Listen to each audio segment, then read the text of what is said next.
السلام عليكم ورحمة الله.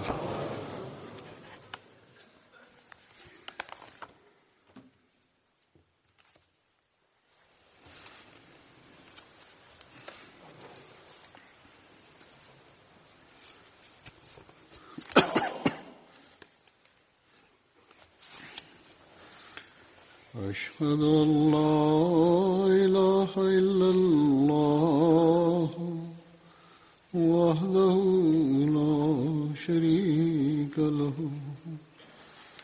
وأشهد أن محمدا عبده ورسوله أما بعد فأعوذ بالله من الشيطان الرجيم بسم الله الرحمن الرحيم الحمد لله رب العالمين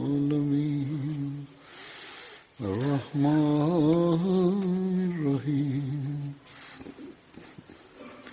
مالك يوم الدين إياك نعبد وإياك نستعين اهدنا الصراط المستقيم صراط الذين أنعمت عليهم غير المغضوب عليهم ولا الضالين.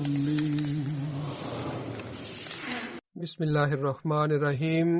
Alifa mtukufu ayyadha Allah Taala Abnesl Aziz anasema kwamba katika hutuba iliyopita nilikuwa naeleza kuhusu Hazrat Muhammad bin Maslama, na leo nitaendelea na mada ile ile kuhusiana na kuuawa kwa Ka'b bin Ashraf.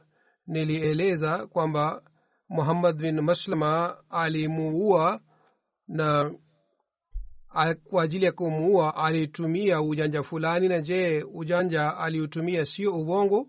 Hivyo ndivyo nilieleza kwamba Mtume sallallahu alaihi wasallam aliruhusu kwamba katika mambo matatu mtu anaweza kusema uongo. Yani maoni haya ni maoni ya maulama kadhaa, lakini hawa ambao wanakuwa na maoni haya hawakuelewa hadithi ya Mtume sallallahu alaihi wasallam.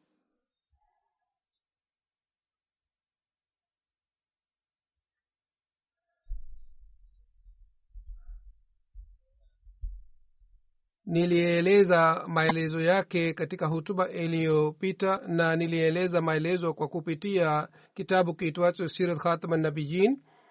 Lakini kuhusiana na hii, Sayyidina alayhi salatu wassalam pia ameeleza katika kitabu chake kiitwacho Nurul Quran, na maelezo haya alieleza wakati alipokuwa anamjibu Mkristo moja. Na leo nitaeleza maelezo haya yaliyoelezwa na Sayyidina alayhi salatu wassalam. Kwa kupitia maelezo haya inathibitika waziwazi kwamba Islam hairuhusu kwamba mtu aseme uongo. Sayyidina alayhi salam anasema shutuma moja imeletwa na Mkristo kwamba Mtume sallallahu alaihi wasallam wakati katika sehemu tatu amesema kwamba mtu anaweza kusema uongo, na Qur'ani inasema mtu anaweza kusema uongo kwa ajili ya kuficha imani yake. Lakini Injili hairuhusu kwamba mtu afiche imani yake. Dhidi ya shutuma hii, Sayyidina alayhi salatu wassalam anasema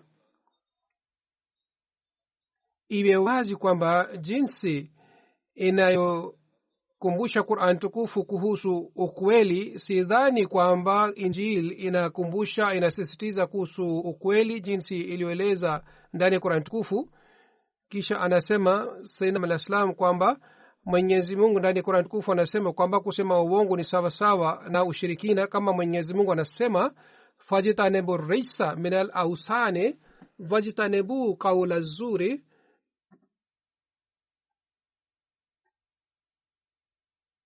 Yani muipukane na uchafu wa masanamu na vile vile muipukane na uongo. Kisha Mwenyezi Mungu anasema sehemu nyingine, ya ayyuhallazina amanu kunu qawwamina bilqisti shuhada lillahi walau ala anfusikum awil walidaini wal akrabina,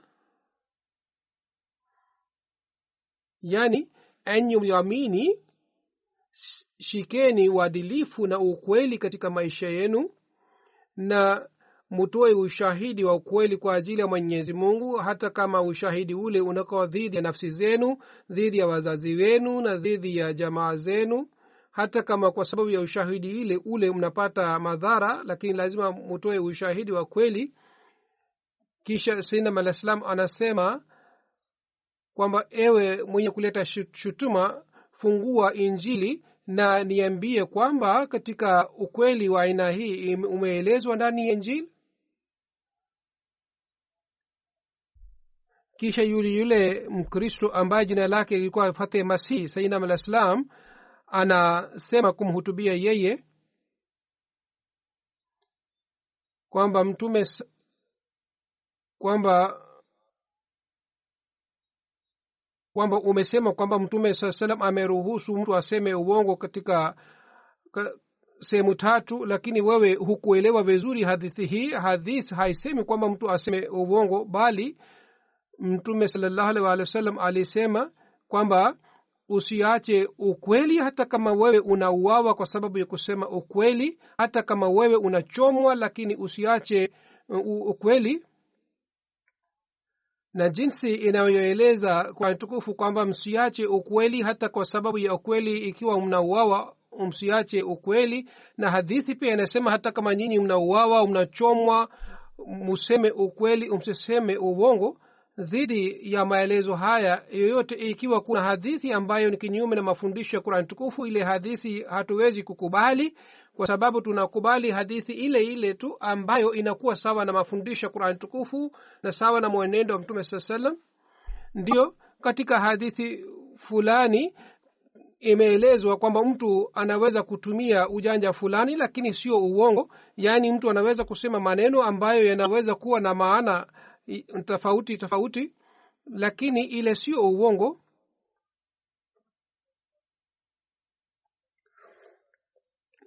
Basi wale ambao ni wapinzani wanasema kwamba angalieni, Qur'an na hadithi inasema kwamba mnaruhusiwa kusema uongo. Mtu ambaye ni mjinga anapokuta neno la aina hili katika hadithi ambalo linakuwa na maana ya aina mbalimbali, basi yule mjinga ataona kwamba watu wamepewa ruhusa ya kusema uongo, lakini yeye hajui kwamba kusema uongo katika Islam ni haram, na vile vile kusema uongo ni sawa sawa na ushirikina. Na maneno haya ambayo yanaweza kuwa na maana ya aina mbili ambayo sio uongo, maneno haya yanaweza kusemwa, lakini wataalamu wamesema kwamba hata watu wasitumie maneno ya aina hii ambayo yanaweza kuonekana kama ni uongo. Islam inasema kwamba kwa ajili ya kusiri na kusitiri mambo ya siri, ikiwa mtu anatumia maneno ambayo mwenye akili anaweza kuelewa yale maneno, lakini mjinga asiweze kuelewa maneno yale, na yeye anaweza kuchukua maana nyingine ambayo sio lengo la msemaji, hii sio uongo bali ni ukweli. Na uongo haupatikani ndani ya kauli yake, wala yeye hakuelekea kwenye uongo. Kwa mfano, katika hadithi Mtume sallallahu alaihi wasallam alisema kwa ajili ya kuwapatanisha ndugu Waislamu au kwa ajili ya kupatanisha ugomvi baina ya mke na mume, na vile vile kwa ajili ya kuwaelekeza maadui katika njia nyingine, mtu anaweza kutumia maneno ambayo yanaweza kuwa na maana tofauti, maana ya aina mbalimbali, lakini inatakiwa ieleweke kwamba hata maneno haya ni kinyume na uchamungu wa hali ya juu. Mtu anatakiwa asitumie, anatakiwa aseme ukweli hata kama yeye anachomwa au anauawa. kisha mtume sayyidina al-islam anasema mtume sallallahu alaihi wasallam alisema kwamba mnatakiwa muipukane na uongo na mujiepushe na maneno ya aina hii ambayo yanafanana na uongo. Kisha sayyidina al-islam anasema zaidi kwamba mtume sallallahu alaihi wasallam wakati wa mapigano ya Uhud alikuwa peke yake na alikuwa anasema dhidi ya maadui kwamba mimi ni Muhammad, mimi ni nabii na mimi ni ibn Abdul Muttalib. Yani yeye alisema wazi wazi, hakusema uongo. Hazur anasema niweke wazi kwamba katika kitabu hiki imeelezwa kwamba tukio hili lilitokea wakati wa Hunain, lakini ile ni kosa kwa sababu tumefanya utafiti na imejulikana kwamba mtume sallallahu alaihi wasallam alisema maneno haya wakati wa Uhud na vile vile alisema wakati wa Hunain pia. Kwa hiyo idara ya uchapaji vitabu anatakiwa afute maneno haya. Na vile vile huzuri anasema mimi baadhi wakati naona kwamba idara ya uchapishaji wao wanaingiza maneno katika kitabu cha Sayyidina Alayhi Salam na wanasema kwamba labda kosa limetokea wakati wa kuandika, ilhali sio kosa. Kwa hiyo hawatakiwi wafanye hivi. Kwa hiyo maneno haya aliyosema mtume sallallahu alayhi wasallam alisema wakati wa Uhud na Hunain, sio wakati wa Hunain peke yake. Kisha Hazur anaendelea na maelezo ya tukio lile, anasema ikiwa katika hadith, ikiwa mtu anaona kwamba maneno yanayokuwa na maana ya aina tofauti tofauti, ikiwa mtu anafikiria kwamba maneno haya ni uongo, labda mtu amesema kwamba maneno haya ni sawasawa na uongo, ilhali sio uongo, kwa sababu maneno haya sio uongo, kwa sababu katika Qur'ani tukufu na katika hadithi za mtume sallallahu alaihi wasallam amesema kwamba uongo ni haramu na mtu anatakiwa aseme ukweli. Hata kama mtu anaona kwamba kuna neno la aina hii limeandikwa ambalo linaweza kuwa na maana ya aina mbalimbali, sio maana wake kwamba uongo umeruhusiwa katika hadithi au katika Islam.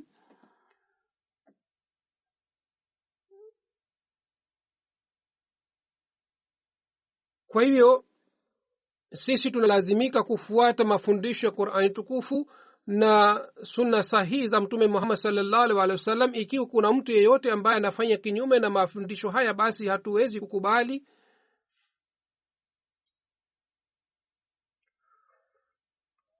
Kisha Sayyidina al-Islam anaendelea kusema kwamba Qur'ani imewalaani waongo, na amesema wale ambao wanasema uongo wanakuwa mashetani na mashetani wanashuka juu ya waongo.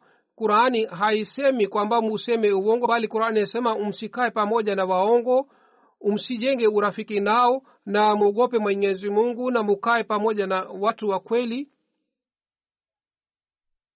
Vile vile Qur'ani inasema kwamba wakati unaposema basi useme kweli, hata wakati wa kuwatania wengine usiseme uongo.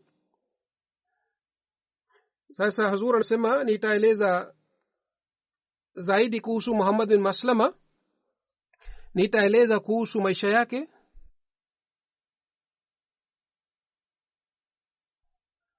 Wakati Banu Nazir walipofanya njama ya kumua mtume sallallahu alaihi wasallam, Mwenyezi Mungu kwa kupitia ufunuo alifahamisha mtume sallallahu alaihi wasallam kuhusu njama ya Banu Nazir. Kwa hiyo mtume sallallahu alaihi wasallam mahali ambapo alikuwa amekaa akainuka mara moja kama ameondoka kwa ajili ya dharura fulani. Kwa hivyo mtume sallallahu alaihi wasallam alipoenda nyumbani kwake, masahaba wa mtume sallallahu alaihi wasallam pia wakamfuata na wakaja Madina. Wakati wale masahaba pia walipofika Madina, wao wakajua kwamba mtume sallallahu alaihi wa alihi wasallam amemuita Hazrat Muhammad bin Maslama. Hazrat Abubakar akamuuliza na akasema, ya Rasulullah, wewe uliondoka katika nyumba ile na sisi hatukujua kwamba umeondoka.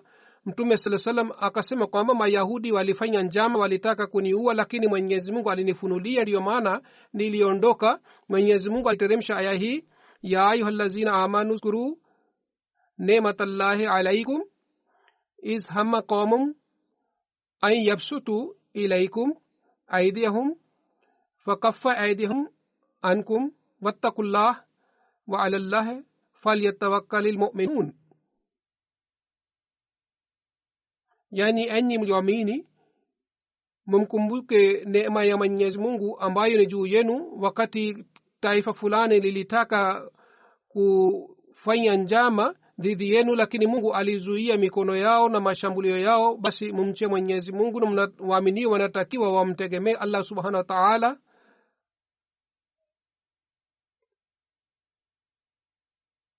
Kwa hiyo Mtume sallallahu alaihi wasallam alimtuma Muhammad bin Maslama kwa wale Mayahudi, na maelezo yake ni hivi kwamba Muhammad bin Maslama alimjia Mtume sallallahu alaihi wasallam, na Mtume sallallahu alaihi wasallam akamwambia kwamba uwaende Mayahudi wa Banu Nazir na uwaambie kwamba Mtume Muhammad amenituma kwenu kwamba nyinyi muondoke katika mji wangu, kwa sababu wale Mayahudi walifanya njama dhidi ya mtume na walifanya kinyume na ahadi waliofanya na Mtume sallallahu alaihi wasallam. Kwa hiyo adhabu yao ilikuwa hii kwamba wao waondolewe katika mji ule. Kwa hiyo Muhammad bin Maslama alipokuja kwa wale Mayahudi akasema, Mtume Muhammad amenituma kwa ujumbe kwenu, lakini mimi sitawaambieni ujumbe huu mpaka niwakumbusheni jambo ambalo mlikuwa mkilisema katika hafla zenu zamani.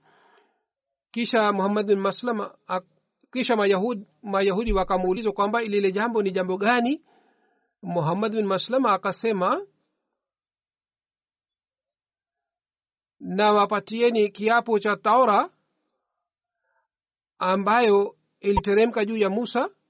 Je, mnajua kwamba Mtume Muhammad sallallahu alaihi wasallam kabla ya ujaji wake nilikuja kwenu, na nyinyi mlikuwa mnasoma Taurati wakati ule, na muliniambia katika hafla ile kwamba ewe Ibn Maslama, ikiwa unataka kwamba tukupatie chakula tutakupatia chakula, ikiwa wewe unapenda kwamba tukufanyie kuwa Myahudi basi tutakufanya kuwa Myahudi.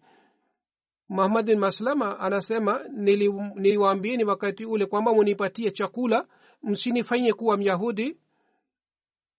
Wallahi mimi sitakuwa Myahudi, na wakati ule mulinipatia chakula katika bakuli na sahani fulani, na muliniambia wakati ule kwamba wewe hukubali dini hii kwa sababu dini hii ni ya Mayahudi. Yani wale Mayahudi walimwambia Muhammad bin Maslama kwamba wewe hukubali dini hii kwa sababu dini hii ni ya Mayahudi. Wewe unataka dini ile ambayo bishara yake imetolewa.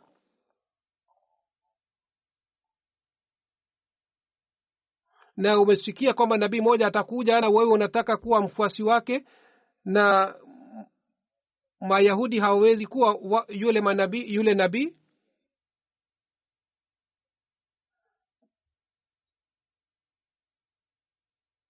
Basi huyu ambaye ametabiriwa atakuja upande wa Yemeni, na atakuwa na silaha yake, na yeye ataongea kwa hekima, na yeye atakuwa kama jamaa yako. Wallahi katika kijiji chenu watu wataanza kupigana kwa kusikia maneno haya ya Mayahudi. Wakasema, ndiyo tulikuwa tukisema maneno ya aina hii kuhusu yule nabii ambaye alitabiriwa, lakini huyu Mtume Muhammad sio yule nabii aliyetabiriwa katika kitabu chetu. Muhammad bin Maslama akasema, mimi nimewapatieni ujumbe wangu, nilitaka kuwakumbusheni kuhusu shughuli yenu mlikuwa mkifanya, lakini sasa nataka niwaambieni ujumbe wa Mtume Muhammad sallallahu alaihi wasallam. Na Mtume Muhammad sallallahu alaihi wasallam amesema kwamba nyinyi mmevunja ahadi ambayo mlifanya nami kwa sababu mmefanya njama dhidi yangu. Muhammad bin Maslama kisha akawaambia kuhusu njama yao waliofanya dhidi ya mtume sallallahu alaihi wasallam, na akaeleza jinsi gani Amr bin Jahash alipanda juu ya paa ili angushe jiwe kubwa juu ya mtume Muhammad sallallahu alaihi wasallam. Yani Muhammad bin Maslama akakumbusha tukio lote. Kisha Muhammad bin Maslama akasema, mtume Muhammad amesema, muondoke katika mji wangu huu na nawapatieni siku 10. Baada ya siku 10 mtu yeyote akiona katika mji huu basi yeye atauawa. Mayahudi wakasema, ewe Muhammad bin Maslama, hatuwezi kufikiria kwamba mtu mmoja kutoka katika Aus atatuletea ujumbe huu. Muhammad bin Maslama akasema, sasa mioyo imebadilika, tumekuwa Waislamu. Kwa hiyo Mayahudi baada ya kupewa ujumbe huu waliendelea kujiandaa na wakatayarisha usafiri wao, na waliweka wanyama wao katika sehemu fulani nje ya Madina. Wakaleta wanyama na wakajiandaa. Kwa hiyo wakawa tayari kuondoka kutoka Madina.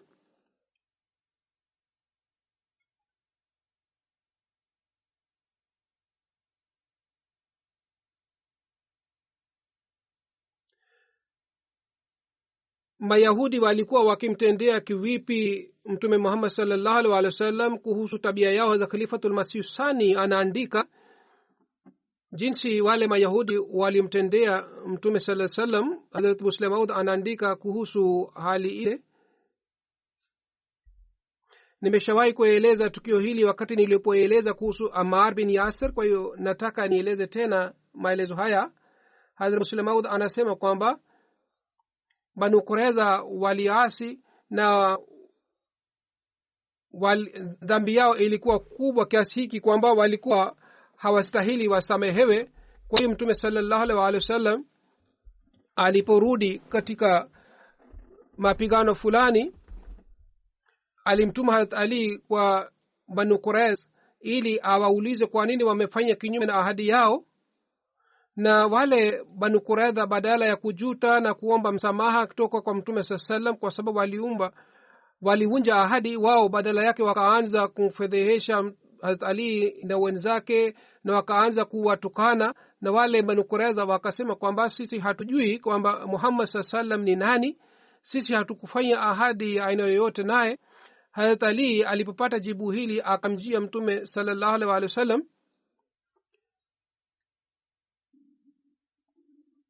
Wakati alipoleta jibu hili, mtume sallam alikuwa anaenda pamoja na maswahaba zake upande wa ngome ya Mayahudi, na wale Mayahudi walikuwa wanatumia maneno ya matusi dhidi ya mtume sallam na familia yake.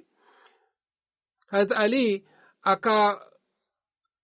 akamwambia mtume sallallahu alaihi wasallam kwamba kwa nini unapata shida, sisi tupo tayari kupigana na wale Mayahudi, urudi zura. Akasema kwamba mimi najua kwamba wale Mayahudi wananitukana na wewe hutaki mimi nisikie matukano na maneno ya matusi. Hazrat Ali akasema ndiyo, ni kweli. Mtume sallallahu alaihi wasallam akasema kwamba haina wasiwasi ikiwa wao wananitukana, wanatumia maneno ya matusi. Hazrat Musa alayhi salatu wasalam walipata udhia zaidi kuliko hii kutoka kwa hawa Mayahudi. Kwa hiyo mtume sallallahu alaihi wasallam akawaendea wale Mayahudi, lakini Mayahudi wakajifunga katika nyumba zao na wakaanza kupigana na Waislamu. Na Waislamu walikuwa wamekaa karibu na ukuta. Mwanamke mmoja Myahudi akarusha jiwe kubwa na akawaua wale Waislamu. Kwa hiyo wale Mayahudi baadaye walipogundua kwamba hawawezi kupigana na Waislamu, wao wakasema kwamba mtu fulani aje kwao ili washauriane naye. Mtume sallallahu alaihi wasallam akatuma mjumbe wake. Wale Mayahudi wakasema kwamba ikiwa sisi hatushiki silaha, je, sisi tukifanya hivi, je, ninyi hamtapigana nasi? Abu Lubaba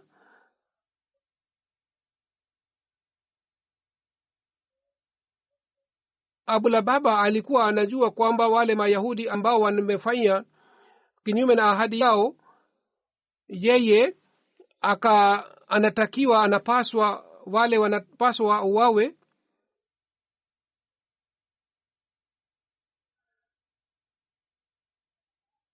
Basi wale mayahudi ikiwa wangekubali amri ya mtume Muhammad sallallahu alaihi wasallam, sana sana ingetokea hivi kwamba wangefukuzwa katika Madina. Lakini ilikuwa bahati yao mbaya ya wale mayahudi kwamba hawakukubali amri ya mtume Muhammad sallallahu alaihi wasallam. Wao wakasema kwamba sisi hatupo tayari kukubali uamuzi wa mtume Muhammad sallallahu alaihi wasallam, bali sisi tutakubali uamuzi wa Saad bin Muaz ambaye ni mwenzetu,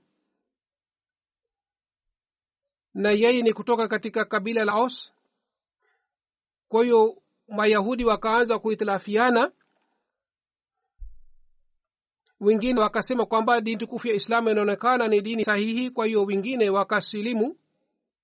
Mtu mmoja ambaye alikuwa kiongozi wa mayahudi, yeye akawalaumu wenzake na akasema, nyinyi mmevunja ahadi, sasa mnalazimika muslimu au mutoe jizya.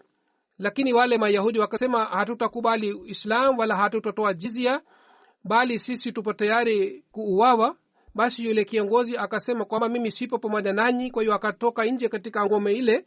Wakati yule mtu alipokuwa anatoka nje katika ngome, Waislamu kadhaa ambao kiongozi wake alikuwa Muhammad bin Maslama, hawa wote wakamuona na wakamuuliza kwamba yeye ni nani. Akasema, mimi ni fulani. Muhammad bin Maslama akamuuliza, Allahumma la tahrimni, yani wewe uende kwa usalama. Na akafanya dua kutoka kwa Mwenyezi Mungu kwamba unijalie mimi nisitiri aibu za watu, yani kwa sababu huyu mtu amejuta. Kwa hiyo sisi pia tunatakiwa tumsamehe na tusitiri aibu zake. Kwa hiyo Muhammad bin Maslama anasema, mimi sikumkamata bali nikamruhusu aende, na Mwenyezi Mungu anijalie niendelee kufanya vitendo vya aina hii. Mtume sallallahu alaihi wasallam alipojua kuhusu tukio hili, yeye hakumwambia Muhammad bin Maslama kwamba kwa nini amemwacha Myahudi, bali alimsifu kwamba amefanya kitendo kizuri.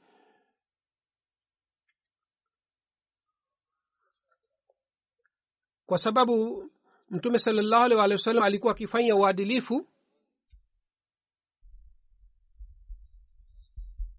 Wakati watu wa Khaybar, baadaye Abu Rafi aliuawa, yani watu wa Khaybar walipovunja ahadi na baadaye Abu Rafi alipouawa,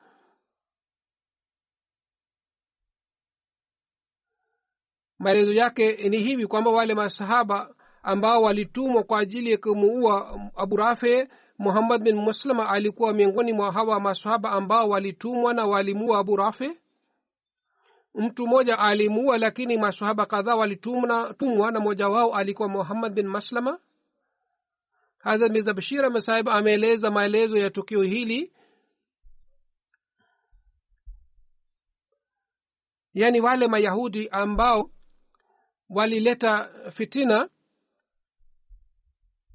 na katika hijiria 5 mapigano ya Khandak ilitokea. Huyy bin Akhtab alikuwa ameshauawa, lakini Sulam bin Hukaiq ambaye lakabu yake ilikuwa Abu Rafi alikuwa anaishi katika Khaybar bila wasiwasi, na alikuwa anaeneza fitina. Hata yeye hakupata athari ya kushindwa kwake katika mapigano ya Ahzab, bali alizidi katika uasi wake na fitina yake. Na vile vile alikuwa akiishi karibu na Khaybar, na Mayahudi wa Khaybar na watu wengine ambao walikuwa wakiishi karibu na eneo lile walikuwa majirani ambao walikuwa wenyeji wa Najd. Kwa hiyo Abu Rafi alikuwa akiwachochea wale watu wa Najd dhidi ya Waislamu,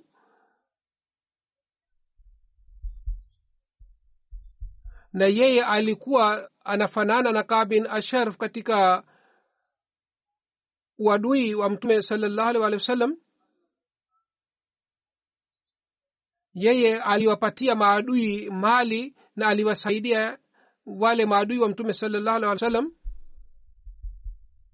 Na katika Shaban hatari ilipatikana kutoka kwa Banu Saad.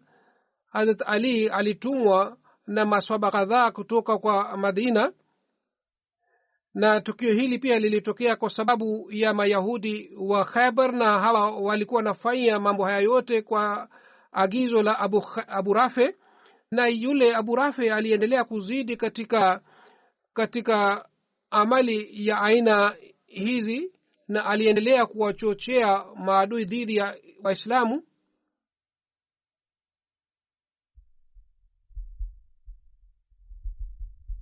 Na yeye alienda Najd na Ghadfan, na yeye aliwatayarisha wale maadui dhidi ya Waislamu ili waweze kuwashambulia Waislamu na kuangamiza.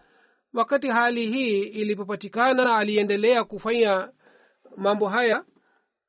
Wakati ule ansari kadhaa wa kabila la Khazraj wakamjia mtume sallallahu alaihi wasallam na wakasema kwamba sasa huyu Abu Rafi ameleta fitina sana, na inatakiwa huyu Abu Rafi ambaye ni kiongozi wa fitina hii yeye auawe.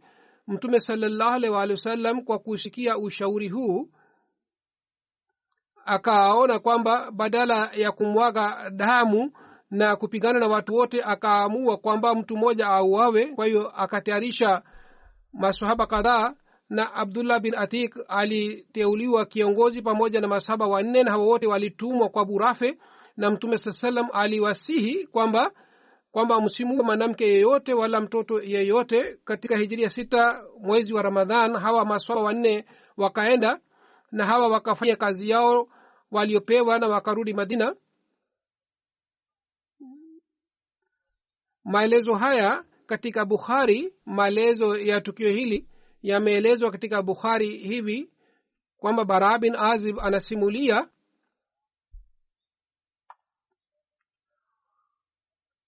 Mtume sallallahu alaihi wasallam alituma masahaba kadhaa chini ya Abdullah bin Atik kwa ajili ya kumua Abu Rafi. Abu Rafi hali yake ilikuwa ya aina hii kwamba alikuwa akimuudhi Mtume sallallahu alaihi wasallam, na alikuwa akifanya njama dhidi ya Mtume, na alikuwa akiwasaidia maadui dhidi ya Mtume sallallahu alaihi wasallam. Abdullah bin Atik pamoja na wenzake walipofika karibu na ngome ya Abu Rafi na jua lilizama,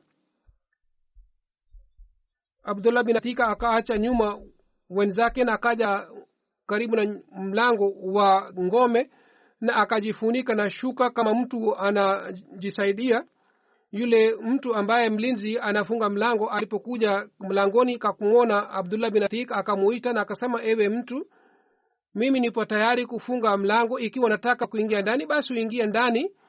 Abdullah bin Atik alikuwa amejifunika na shuka, kwa hiyo akaingia ndani, na kwa kuingia ndani akajificha sehemu moja. Mlinzi akafunga mlango, na kwa kufunga kufuli akaweka ufunguo sehemu moja upande moja. Abdullah bin Atik mwenyewe anasema kwamba baada ya usiku nikajitoka na kwanza kabisa nikafungua kufuli wa mlango ili baada ya kumuua Abu Rafi nitoke haraka. Wakati ule Abu Rafi alikuwa katika ghorofa na watu wengi walikuwa wamekaa karibu naye na walikuwa wanaongea. Wakati wale watu walipoondoka na usiku ulipoingia, basi mimi nikaenda juu katika ghorofa ile ambapo Abu Rafi alikuwa amekaa, na nilipokuwa napita katika kila mlango, baada ya kupita mlango nilikuwa nafunga mlango ule ili mtu mwingine asiingie. Kwa hiyo nilipofika katika chumba cha Rafi alikuwa karibu kulala, alizamisha mishumaa na akawa tayari kulala. Nikamuita kwa jina lake, akasema ni nani. Kwa kusikia sauti yake nikamwendea na nikamshambulia, na kulikuwa giza tororo. Nilimshambulia na Abu Rafi akapiga kelele, na baada muda nikatoka nje, na baada muda fupi nikaenda chumbani kwake, na tena nikamuuliza kwamba nimesikia sauti fulani, hii sauti ilikuwa ya aina gani? Yule mtu akasema kwamba umekuja kuchelewa, sasa hivi mtu fulani amenishambulia na umekuja kuchelewa. Kwa kusikia sauti yake nikamshambulia tena na nikamuua, na baada ya kumuua nikatoka nje katika ngome ile. Wakati nilipokuwa nashuka chini katika ngazi, na nilikuwa nafikiria kwamba mimi nimeshashuka chini, lakini ilikuwa bado sikumaliza ngazi. Kwa hivyo mguu wangu ukavunjika, lakini nikafunga mguu wangu na kilemba changu na nikaondoka nje katika nyumba yake, na nikaanza kusubiri nje ili nisubiri asubuhi kwamba watu watangaze kwamba Abu Rafi ameuawa. Kwa hiyo sehemu fulani karibu na nyumba nikajifunika, nikajificha, na asubuhi mtu mmoja akatangaza kwamba Abu Rafi leo usiku ameuawa na amekufa. Kwa hiyo kwa kusikia sauti hii mimi nikaondoka na nikakutana na wenzangu, kisha tukaja Madina na tukamwambia Mtume sallallahu alaihi wasallam kwamba sisi tayari tumeshamua Abu Rafi. Mtume sallam kwa kusikia tukio la kuuawa kwake akasema kwamba lete mguu wako mbele. Mtume sallallahu alaihi wasallam akaweka mkono wake juu ya mguu na akafanya dua. Kwa baraka ya dua nikajihisi kwamba mimi sina maumivu ya aina yoyote. Katika riwaya nyingine imeelezwa hivi kwamba wakati Abdullah bin Atik alipomshambulia Abu Rafi, wakati ule mke wake akaanza kupiga kelele. Nikawa na wasiwasi kwamba kwa sababu ya kelele ya mke watu wengine wakaamka na watakuja kumsaidia. Nikashika upanga kwa ajili ya kumuua mke wake, lakini baadaye nikakumbuka na saha ya Mtume sallallahu alaihi wasallam kwamba tusimuue mwanamke. Kwa hiyo sikumuua bali nilitoka nje.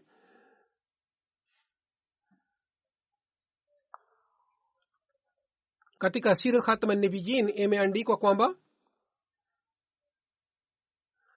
hatutakiwi tujadili kuhusu kuuawa kwa Abu Rafi, kwa sababu historia ni shahidi kwamba Abu Rafi alikuwa mtu wa kuleta fitina, na vitendo vyake vimeelezwa katika historia ya katika vitabu vya historia.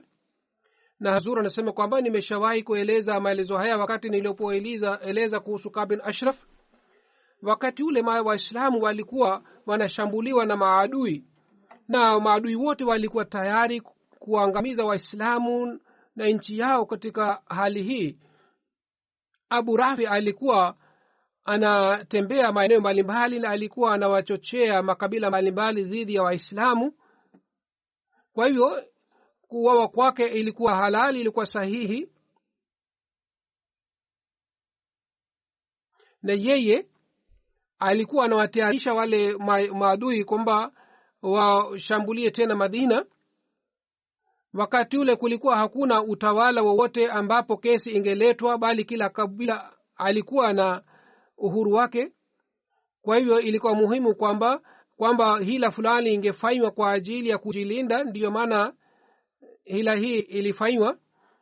Maelezo yake Huzur anasema nimeshawahi kueleza katika hotuba iliyopita.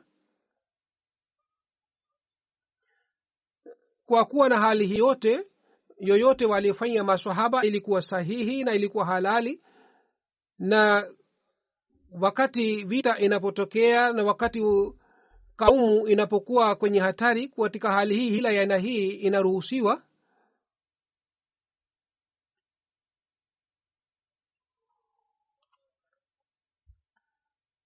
Hazrat Umar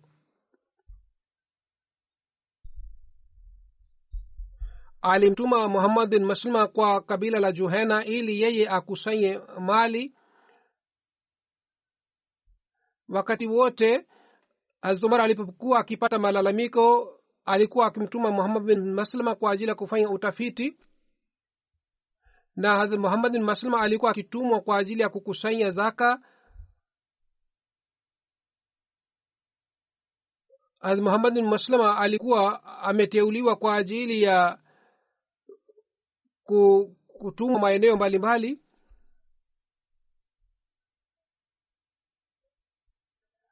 Riwaya moja inapatikana kwamba Hazrat Umar radhiallahu ta'ala anhu akapata habari hii kwamba Hazrat Saad bin Waqas amejenga nyumba kubwa na ameweka mlango na sauti haisikiki. kwa hiyo Hazrat Umar radhiallahu ta'ala anhu akamtuma Muhammad bin Maslama kwa ajili ya kufanya utafiti kuhusu nyumba ile iliyojengwa na Saad bin Abi Waqas. Hazrat Umar akamwambia Hazrat Muhammad bin Maslama kwamba utakapofika kule katika nyumba ya Saad bin Maslama uchome mlango ule. kwa hiyo Hazrat Saad alipoenda kule akachoma mlango. Saad alipopata taarifa akatoka nje. Muhammad bin Maslama akamwambia kwa nini amechoma mlango ule wa nyumba yake.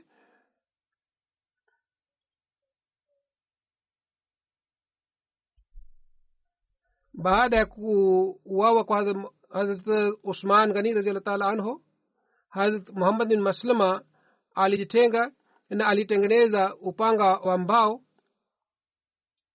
na alikuwa akisema kwamba Mtume sallallahu alayhi wasallam aliniamuru kwamba nifanye hivi. Muhammad bin Maslama anasema Mtume sallallahu alayhi wasallam alinipatia upanga kama zawadi, na alisema upigane na washirikina maadamu wanaendelea kupigana nawe kwa kutumia upanga huu, na wakati unapoona waislamu wameanza kupigana wenyewe kwa wenyewe, basi wakati ule uvunje upanga huu kisha ukae nyumbani kwako mpaka wage dunia hii.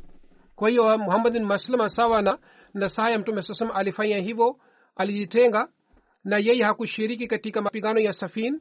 Zuwaya bin Hussein Salibi anasimulia alikuwa amekaa pamoja na Hazrat Uzaifa. Hazrat Uzaifa akasema mimi namjua mtu ambaye hakupata madhara ya fitina. Nikamuuliza ni nani huyu? Hazrat Uzaifa akasema huyu ni Hazrat Muhammad bin Maslama Ansari. wakati Hazrat Uzaifa alipofariki, fitina ilipopatikana, wakati ule mimi nilitoka pamoja na wale watu ambao walitoka katika Madina, kisha nikafika sehemu ambapo kulikuwa maji ya kunywa. Kule nikakuta hema ambayo ilivunjika, na ilivunjika kwa sababu ya upepo. Nikaulizwa kwamba hema hii ni ya nani? Watu wakasema kwamba hema hii ni ya Muhammad bin Maslama, alikuwa anaishi hapa. Nilimjia kule na nikamkuta kwamba kuna mzee mmoja amekaa katika hema ile. Nikamwambia kwamba Mungu akurehemu, naona kwamba wewe ni Muislamu mzuri sana, kwa nini umeacha mji wako, majirani yako na ahali zako? Akasema mimi nimewaacha hawa wote kwa kuepukana na shari na fitina, na Mtume sallallahu alayhi wasallam alinisi hivi. Kuhusu kifo chake kuna ikhtilafu, na kuna riwaya kwamba katika Hijria 43, 46 au 47 alifariki Madina, na wakati alipofariki umri wake ulikuwa miaka 77. Katika riwaya nyingine imepatikana hivi kwamba yeye aliuawa. Hazur anasema nimemaliza maelezo kuhusu Muhammad bin Maslama. Hazur anasema leo nitaswalisha jeneza moja ambayo ni ya Bana Tajdin Sahib, mtoto wa Sadruddin Sahib. Tarehe 10 wa Februari katika umri wa miaka 84 amefariki. Inna lillahi wa inna ilaihi rajiun. Marehemu kwa fadhila za Mungu alikuwa Musi, alizaliwa katika Uganda. 67 alihamia Uingereza. 84 wakati shamba huko Islamabad iliponunuliwa, kwa hiyo marehemu alienda kule, alitoa huduma zake. Kisha miaka 22 aliendelea kuishi katika eneo la Islamabad na aliendelea kuitumikia jumuiya. Tangu jalsa salana kwanza ilipofanyika kule mpaka jalsa salana mwisho alitoa huduma zake. Alikuwa anafanya shughuli za kila aina. Kwa hiyo katika Islamabad alipata nafasi kufanya kazi aina mbalimbali kama kazi ya electronic na vile vile kazi mbalimbali. Marehemu alikuwa msaliaji na alikuwa mtu mwenye hulka njema, alikuwa mtifu hali ya juu, alikuwa mtu mpole sana, alikuwa anampenda sana uhalifa. Mjukuu wake Mudabbar ambaye ni Bashiri alihitimu masomo katika Jamia Ahmadiyya, siku hizi anaitumikia katika MTA. Mjukuu wake anasema kwamba watu wengi ambao walikuwa wakiishi katika Islamabad wanasema kwamba marehemu alikuwa mtu wa kufanya bidii sana. babu alikuwa akiniambia kwamba alipokuja Islamabad alikuwa peke yake, na mwanzoni ilikuwa wakati mgumu sana, lakini alikuwa akifurahi kwamba alipata nafasi ya kuitumikia jumuiya na Halifatul Masih. Alikuwa akiswali swala kwa wakati na alikuwa akifanya shughuli zote kwa mkono wake. Watu wengine pia wameandika sifa zake hizi. Majid Sialkoti Sahib pia ameandika kwamba alitengeneza workshop katika Islamabad. Alikuwa mahiri wa kutengeneza mashine na alifanya ukarabati wa nyumba zote za Islamabad. Katika baridi na msimu wa joto alikuwa akifanya kazi, na kufanya ukarabati kule ilikuwa kazi kubwa sana, lakini marehemu alifanya kazi hii, na alikuwa mwenye hulka njema na alikuwa akifanya tabasamu.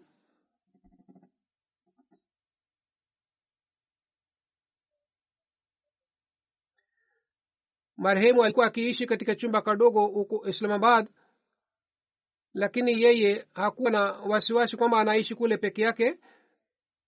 Mwenyezi Mungu amghofirie marehemu, na Mungu awajalie watoto wake wao pia waendelee na hulka zake, na wao pia wazidi katika imani na uchamungu na ikhlas, na Mwenyezi Mungu awajalie subira sana. Amin.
الحمد لله نحمده ونستعينه ونستغفره ونؤمن به ونتوكل عليه ونعوذ بالله من شرور أنفسنا ومن سيئات أعمالنا من يهده الله فلا مضل له ومن يضلل فلا هادي له ونشهد أن لا إله إلا الله ونشهد أن محمدا عبده ورسوله عباد الله رحمكم الله إن الله يأمر بالعدل والإحسان وإيتاء ذي القربى وينهى عن الفحشاء والمنكر والبغي يعظكم لعلكم تذكرون اذكروا الله يذكركم وادعوه يستجب لكم ولذكر الله أكبر.